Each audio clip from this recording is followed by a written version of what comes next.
Atom बमों के जोर से ऐंठी है ये दुनिया, बारूद के एक ढेर पे बैठी है ये दुनिया। दोस्तों, आज की तारीख में रशिया यूक्रेन युद्ध चल ही रहा है। एक एशिया में दूसरे युद्ध की आहट सुनाई दे रही है, वो है चाइना और ताइवान युद्ध। हेलो दोस्तों, मेरा नाम है राहुल कुमार और आप देख रहे हैं मेरा YouTube channel life with Rahul Kumar. दोस्तों, आज का एपिसोड चाइना और ताइवान के विवाद को लेकर है।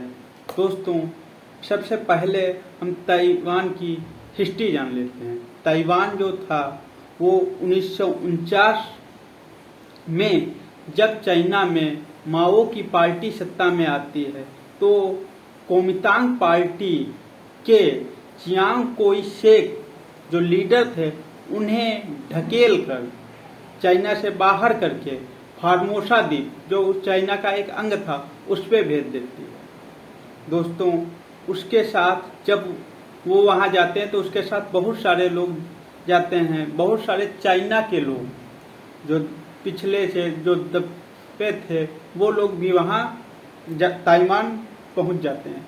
जो फार्मोसा द्वीप है आज का ताइवान है। दोस्तों, वहां पर पहुंचते हैं, वहां पर आर्थिक रूप से सक्सेस होते हैं।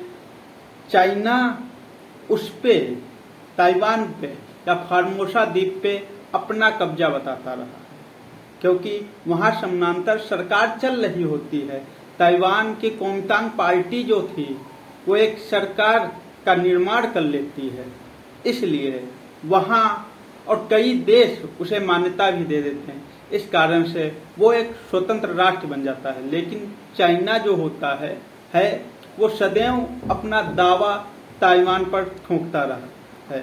दोस्तों, ये विवाद जो है तब चर्चा में आया जब मई में हुई सिंगापुर की एक समिट में अमेरिका ने कहा कि चीन यदि ताइवान पर हमला करता है, यदि ताइवान से ज्यादती करने की कोशिश करता है तो अमेरिका अपनी सेना चाइना के खिलाफ उतार देगा।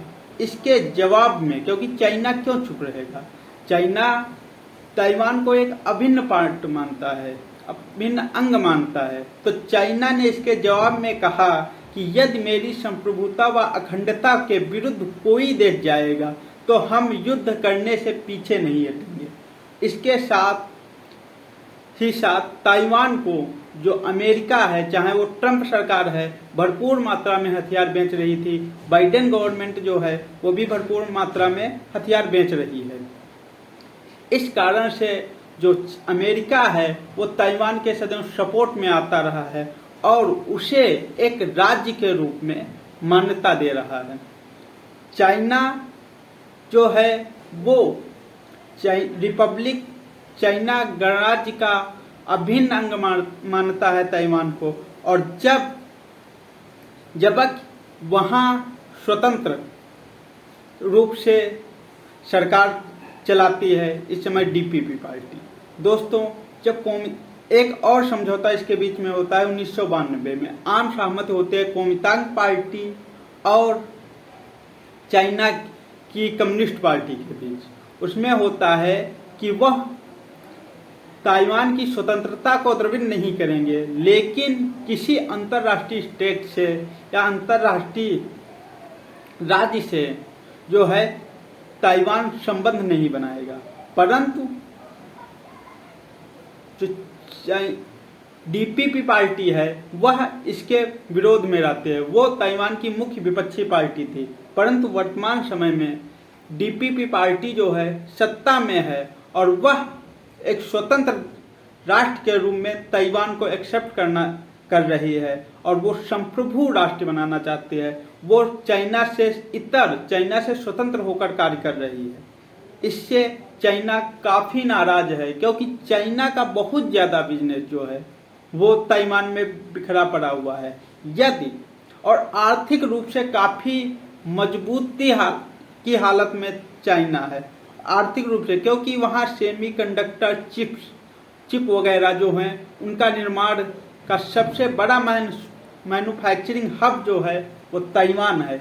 इसलिए ताइवान जो है वो स्वतंत्र होना चाहता है, जब चाइना उसे अपने कब्जे में सदियों के लिए रखना चाहता है। इस कारण से ये विवाद बढ़ गया।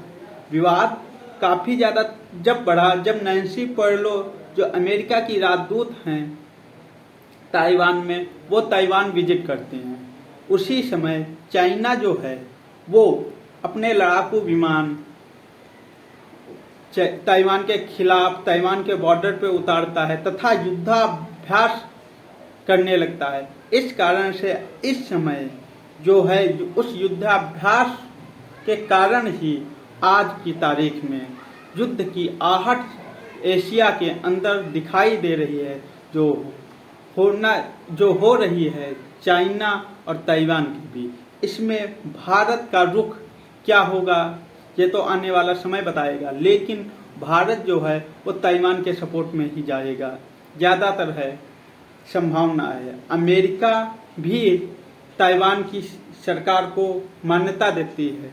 इस तरह का विवाद जो है उसको सुलटाने के लिए, उसे कंप्लीट करने के लिए कई स्टेट आए, क्योंकि युद्ध किसी भी समस्या का समाधान नहीं होता है। क्योंकि यूक्रेन और रशिया में हमने देखा, यूक्रेन अपनी जिद और रशिया अपनी जिद के कारण दोनों देश लगभग बर्बादी के कगार पे पहुंच गए हैं।